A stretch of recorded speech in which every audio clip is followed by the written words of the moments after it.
The raise statement is used to force the interpreter to stop the run of a program and show an error message. This is exactly the opposite of the try, except, else structure, because we are telling the interpreter to stop and raise the red messages related to the type of error we choose. We can do that if the value or a type error is not accepted in our specific application. For that reason, the raise statement is usually a part of a condition, and the raise statement should include the Python error type that we expect or we connect to our condition which needs to raise that error. In addition, of course, to a small message or explanation. Now, let's test that on our program.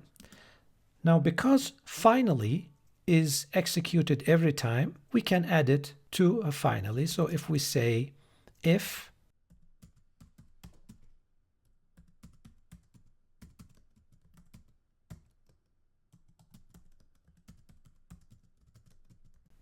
so we can do this if the negative values are totally forbidden in our program, and we tell the interpreter stop the program because of this error. Now let's test the code by replacing this value, let's say -3, and run the code.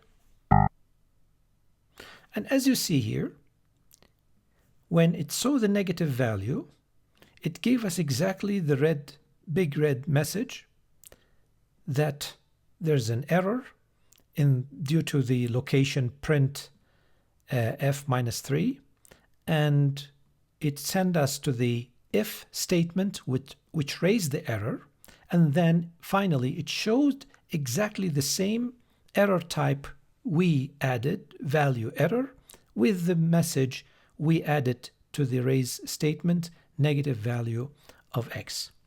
Because it is an error assumed according to a condition, any error type could be associated with raise statement, whether it matches the real case of the error or not. For example, let's replace the value error with type error and run the code.